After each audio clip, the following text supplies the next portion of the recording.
So if we could have your undivided attention, and please help me welcome, she's told me 12 times, Abigail. Abigail Tiefenthaler. So she's going to help us learn about building wealth and banishing our fear. Who needs that? Nobody else is fearful? I do. Great. So let's give her a warm working women welcome. So there should be a handout on each table, so please feel free to take one. I hope I have enough for everyone. I work from notes because I could talk all day long. So Debbie, right, you're going to give me a 10 and a 5. And I also have a piece of paper that's circulating around the room, just asking for your name, your email, and your phone number.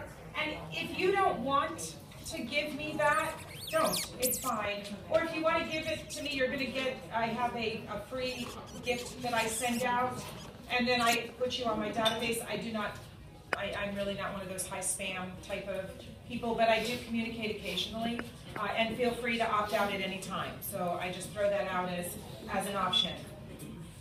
So I'm Abigail Tiefenthaler, and I have my trusty husband of, 25 and a half years.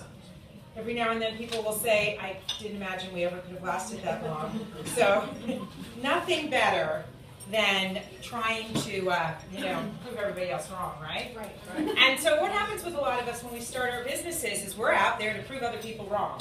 And we're out there to prove that we can do it. And we're out there for a lot of reasons. And most of them are good. Almost all of them are good. I started out in 1997 as a woman who had relocated from the Northeast, where I worked for ad agencies. I worked on the client side and product management. I worked in the marketing department. And I originally moved to Florida to partner with two gentlemen. And 3 weeks into that relationship, it imploded. Now here I was, 37, with a husband who was a painter and wallpaper, and he was moving down to start his new business, and 2- and 5-year-old daughters.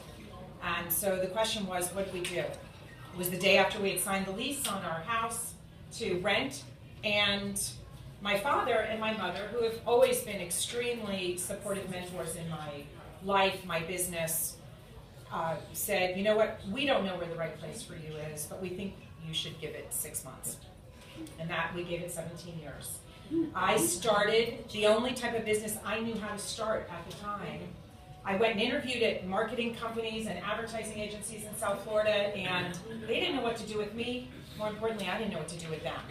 I was used to very creative, innovative types of marketing coming from New York and Philadelphia. And I will tell you, the South Florida market has changed a lot in the area of advertising, but at the time, it was not as innovation-based. It was more reactionary. It was more kind of fundamental, perfunctory type of advertising. So I started a promotional products business. All those goodies that have logos on them and company names, well, I got very lucky. And I put in an awful lot of effort. My husband will tell you that he was not only daddy, but mommy a lot of times. And when he wasn't playing the role, my mom and dad kicked in to help. And I created $1 million business in 2 years. That's a lot of trash and trinkets. It really is a lot of trash and trinkets. But because my background was corporate based, I went into companies like at the US Healthcare and American Express and Medica Healthcare and Nova Southeastern University, and was able to get business, right? There's a difference between getting business and creating a 16-year enduring, successful promotional products business. And that difference, in my opinion, is in the area of relationship marketing. There's a lot of different kinds of marketing that you can do out there, right? And I'll just throw out a couple, and if you're familiar with them, raise your hand. There's attraction marketing. Has anybody ever heard of attraction marketing, right? You show up as the expert, you never sell, people come to you because you are a trusted advisor. There's retention marketing. Anybody ever heard of retention marketing? So retention marketing is really focusing on keeping the customer once you have them. Then there's life cycle marketing. Life cycle marketing, anyone? Life cycle marketing is where you look at products that you sell and how they are purchased. So for instance, let's say I run a tire store. Pat just bought 4 tires. Well, the next thing I communicate with her is not going to be buy 2 tires, get 1 free. I might communicate with her an oil change or rotation or alignment or other types of services to maintain the car. Because I'm going to wait, if the average life cycle of a tire is about 35,000 miles, I'm going to wait till she's within 5,000 miles of that 35,000 mile mark and then start marketing tires to her. Does that make sense? So there's a lot of different types of marketing out there. I am a huge fan of relationship marketing because I do believe it's one of the reasons why I was successful. And if you take a look at the definition of relationship marketing, it's a methodology designed to foster customer loyalty, interaction, and long-term engagement. It's designed to develop strong connections with customers by providing them with information directly suited to their needs and their interests, and by promoting open communication. So what does this say? Well, to me it says you've got to be a relationship already before you get into relationship marketing. And as far as I'm concerned, it's never too early. So a lot of times people will talk about relationship marketing as it relates to, now we're in a relationship, where do we go from here? You know, that first date has happened, right? You know? I say, hey, get the party started as quickly as you can. You can get the party started here. In networking, it's a perfect environment. In this room, there's 25, 27 women, and I'm sure a lot of you know each other, but there's probably some of you who don't know somebody else. So today, your goal when you come into this networking event is to get to know maybe 1 or 2 people. Maybe get a business card from them, not hand out, you know, your business cards to everybody, and then schedule what? The next step. I always liken networking events to going on a cruise. This is an opportunity for you to meet 27 different ports of call. And now you get to decide which 2 do you want to go take your husband back to and spend a week at. So that's networking, you know, and we know the person who comes in and starts giving out their cards, and we know the person who just, you know, I got to talk to you, I've got to talk to you. But this is not that forum. This is the forum to come in open, totally open to whatever's going on, because I think you can start the relationship now. I don't think it's ever too early to start the relationship. So that's some of the reasons why I like relationship marketing as a particular methodology that I recommend when I work privately with my clients or when I'm working in a group with them. I will always say, let's get the party started early, as quickly as we can. So why relationship marketing? It's popular in direct sales industry. So anybody who is working directly with their end user, not just the direct sales industry like Mary Kay or Southern Living or something like that. It's anybody who's working directly with the end user. And actually, the direct sales relationship marketing happened thousands of years ago in bazaars. Because people were coming in, they were laying out their carpets, and people were buying it. And then all of a sudden, what happened is we got into manufacturing, and we got into a lot of other things that allowed us to mass produce, and maybe be in Chicago when we were selling stuff in New York, was we ended up with resellers. And we ended up with other types of relationships. So we didn't really focus on relationship marketing. Well, now we kind of have come full circle, which is interesting because social media, you don't really, you know, we talk about social media being social, but we don't really talk about it being relationship marketing because a lot of us really don't how to market correctly and effectively on social media. And I'm sure there's an entire class that could be done on how to actually develop relationships on social media, because I think it's as easy to do as it is in this type of environment. I get business on most of my social media platforms. So there's a code you need to crack, but it is a pretty simple process once you crack that code.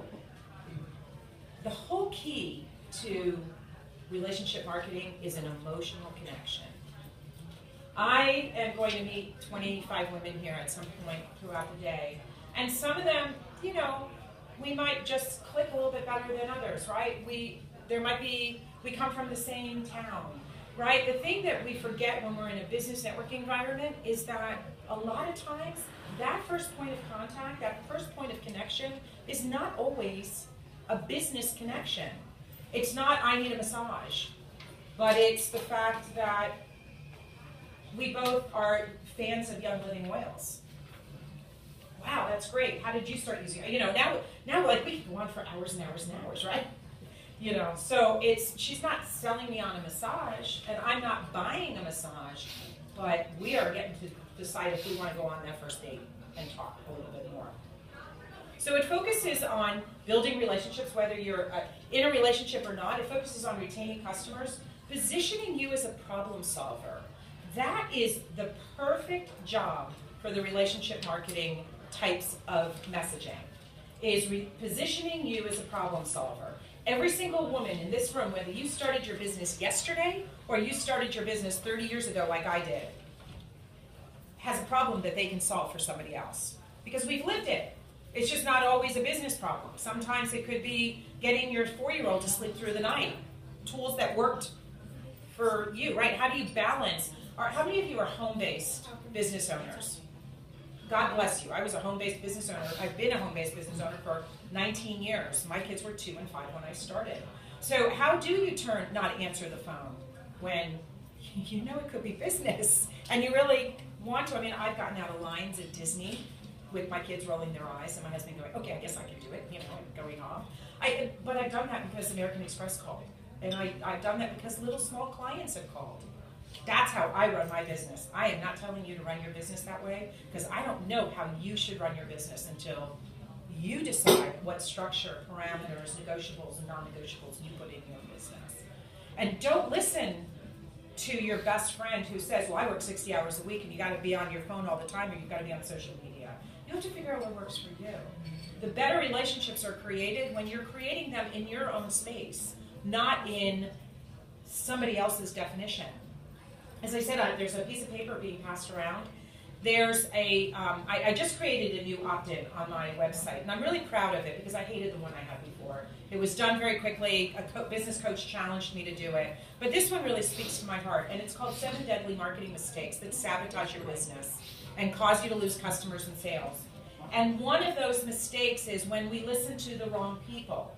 As well-intended as they are in trying to help us, the way Victoria runs her photography business and the way somebody else runs their photography business may be entirely different. So as much as we can share our successes, to start getting into logistical aspects of our business can be difficult if you're not using the right resources. I am a huge fan of outsourcing everything that you don't know how to do well. Because this is it, right? This is it. We are either working on our business or we are working in our business. And if we are learning how to spend 3 hours putting a PayPal button, and Patricia remembers this, 3 phone calls into PayPal and 3 hours to figure out how to put PayPal.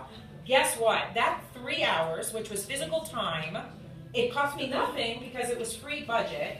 It took me 17 hours worth of effort. Because how did I feel when I got off the phone? Did I really want to pick up a call and talk about scheduling a VIP day, or did I want to get on the phone and start writing a blog about how great home-based businesses are? I just didn't want to do it. So now I have a VA, and I have a coach, and I have business partners, and you build your team. There is no amount of money that isn't worth putting in place the right team, because that helps you be better at building relationships and working on your business. So this is the other kicker about buying and selling, is that we are always wanting our clients to buy. We don't ever want to feel like we're selling. At the end of the day, if we feel like we're selling, there is some type of seller's remorse going on in our head. We feel like we forced them, we guilted them, we manipulated them, or whatever. And we can be much better places where people can buy if we understand that every sale is made through a decision-making process that happens with the prospect, not with the person who's selling the good. So again, let's get back to that life cycle conversation, right? We were talking about tires. Somebody has to get to the point where they want to buy tires. They just had a flat, their kid's going off to college, we're getting ready to do a cross-country trip, whatever it is, but we're now going to look at tires. Well, if we only send them out stuff every now and again, or maybe we met them at a networking thing and we handed them our business card, and we think, oh, they'll call us when they need us. That doesn't happen. In this day and age, we are so filled with noise. We are so filled with noise. And a lot of different places, that we need to stay in contact, and relationship marketing is the way to do that, right? I said before, we want to be problem solvers. So we want to be able to get out there in the way we market and in the way we message our prospects, in the way we market and in the way we message our customers, in the way we market and in the way we message our referral partners, right? Because in any given networking event, you can find a potential customer, you can find a potential referral partner. So maybe they're not going to give business to me directly, but they know somebody who can. Maybe they're an influencer. Maybe they're responsible in an association and they say, oh, I heard Abigail speak. You know what? You have to hear Abigail speak, right? You should bring her to your group.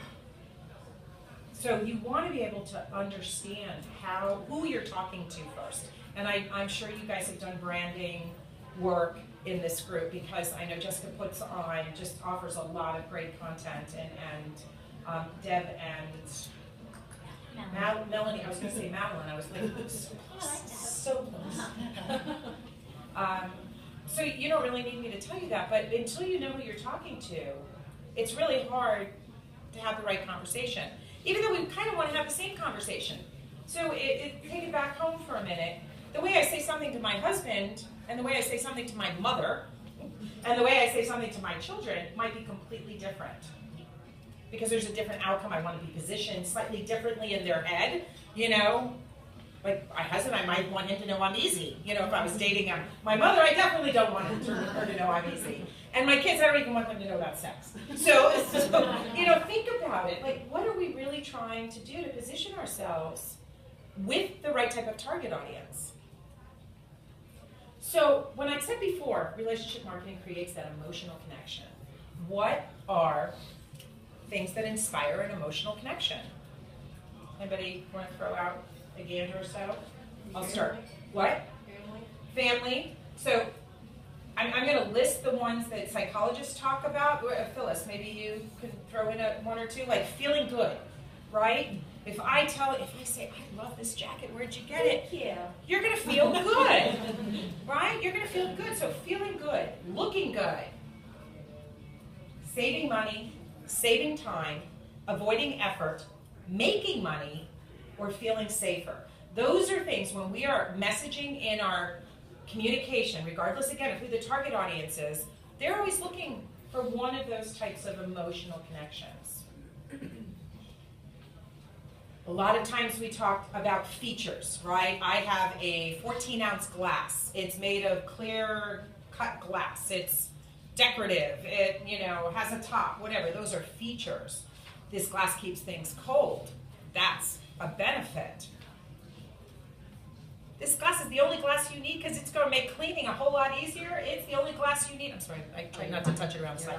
You know, it's the only glass you need because it's going to look beautiful in your cabinet. That's now creating that emotional connection. So we have to even go beyond features, benefits. We're now talking about results. What's the transformation that happens? Relationship marketing, again.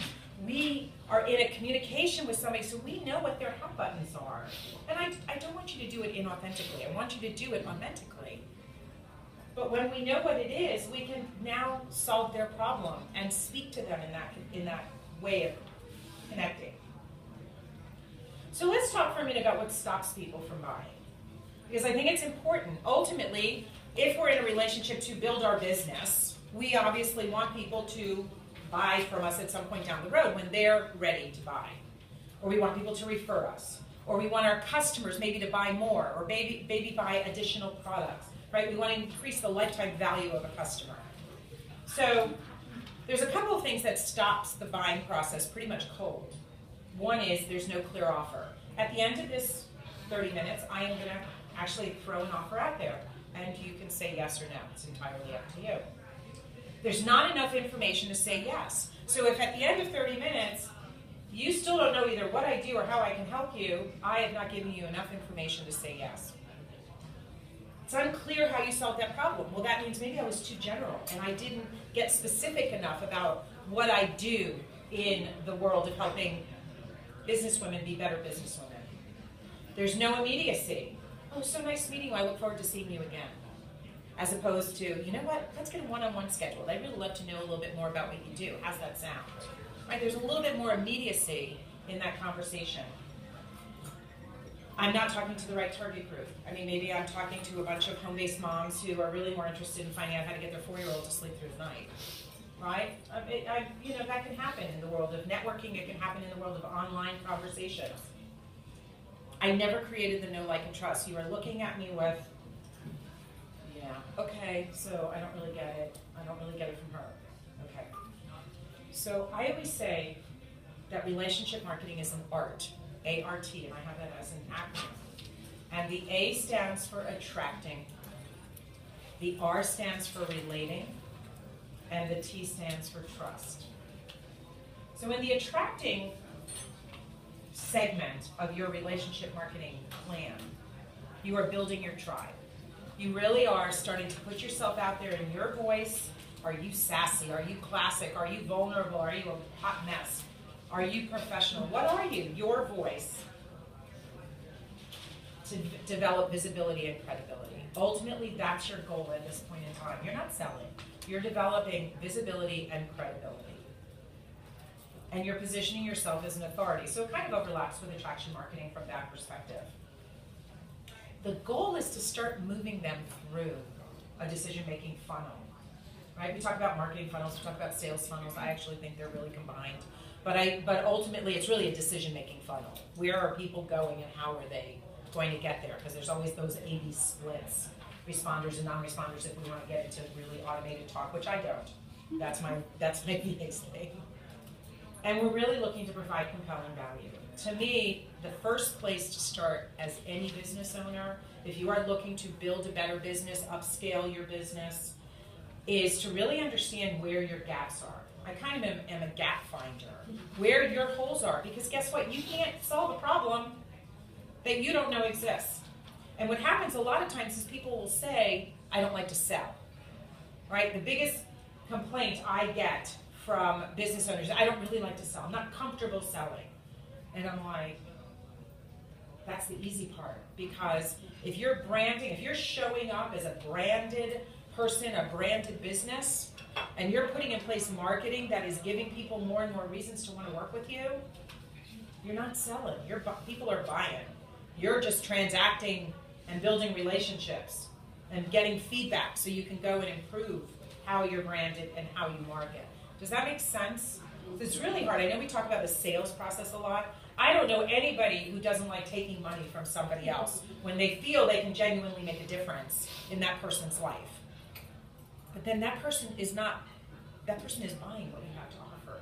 You didn't sell them. You gave them valuable reasons to show up and to work with you and to help that they will, and a commitment that you will meet or exceed their expectations.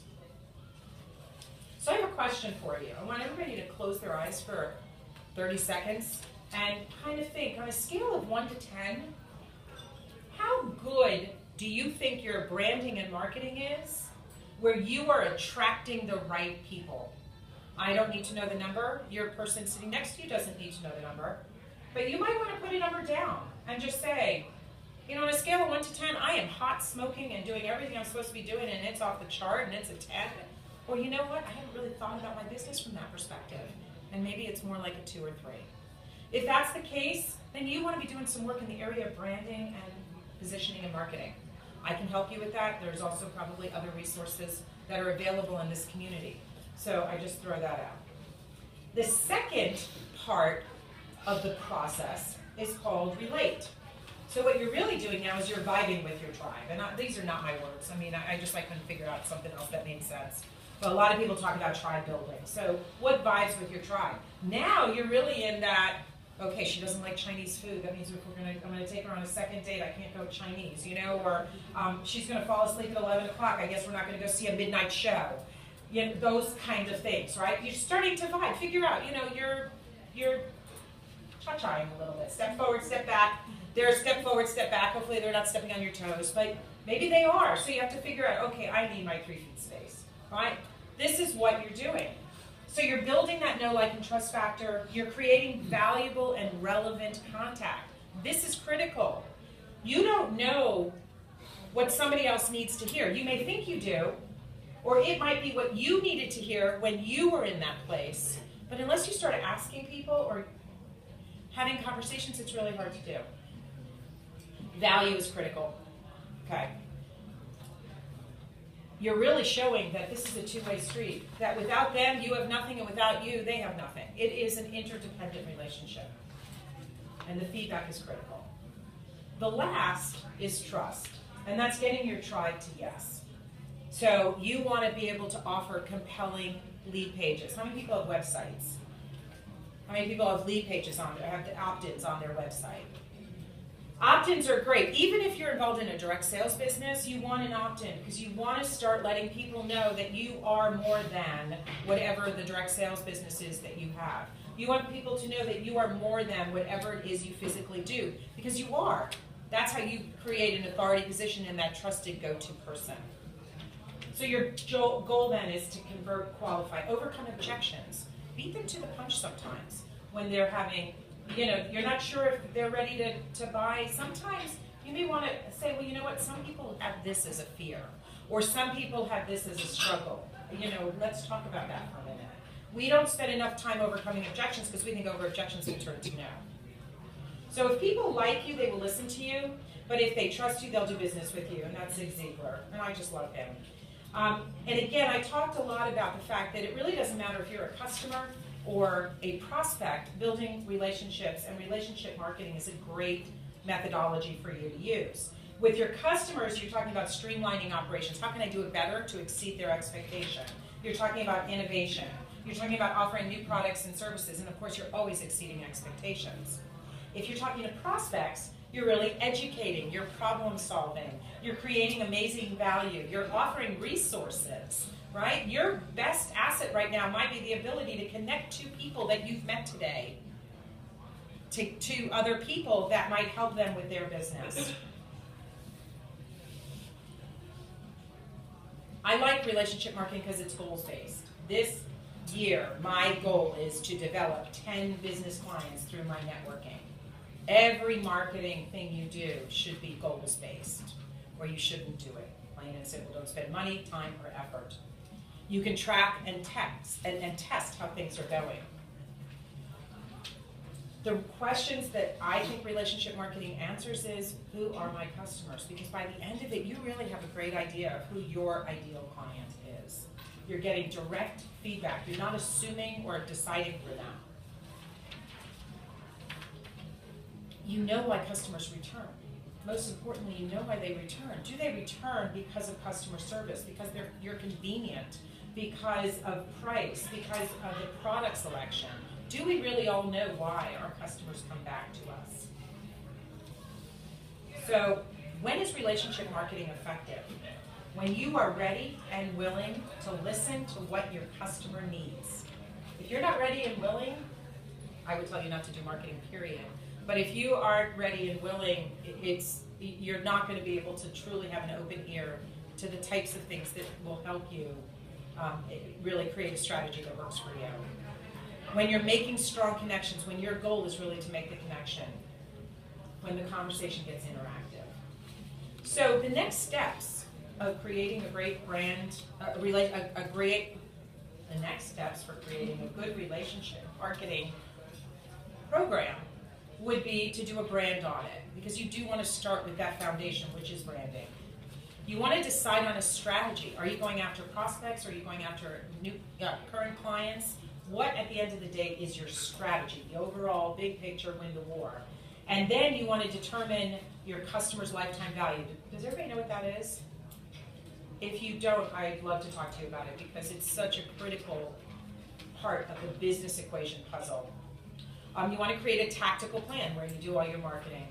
You want to create a feedback loop, some type of, whether it's online or offline, and then you want to be willing to review and modify your plan. So one of the things that I do is I offer, as I said, if you're filling out that piece of paper, I will send you the 7 deadly marketing mistakes as a freebie for you. I think it'll be helpful. If nothing else, you might say, God, I never really thought about it from this perspective. But the other thing too is I offer a free 45-minute strategy session. I do group programs and I do one-on-one. I do more one-on-one than I do group. But I offer a strategy session because sometimes I can help you. I can prematurely diagnose, I will admit that. It is an occasional business hazard. But for the most part, I think I can help you get back at least to the root of the problem. And then you can decide how you want to go forward. On that note, I think, did that go around the room? Did everybody get a chance to look at it? So, Everyone else sign it? I know I'm at 30. I'm really good at not leaving time for Q&A. You're perfect. They will bring in the food as we go, so who has questions for Abigail? First off, Tell me your name. for a big round of I didn't see anybody looking down at their phone, so if you were doing it, you were really good at it. You mentioned lead pages and, opt-ins.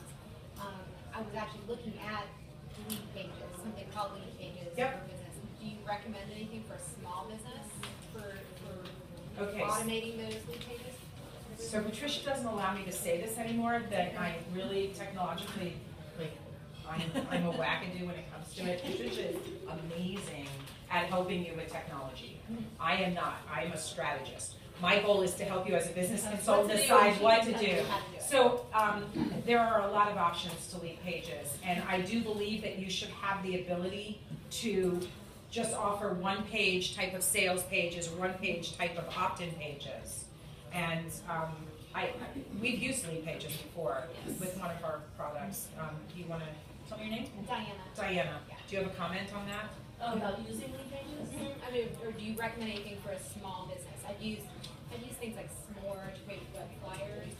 Are you online? I'm online, yes. Yes, That's so- organizing business. Yeah, so to attract your ideal customer, you want to give something away for free, you want to add value. And so what we have used lead pages, it's basically you can build out your own, it's real simple. Right, So you it can looks just pick really a interesting. template and then you hook it up to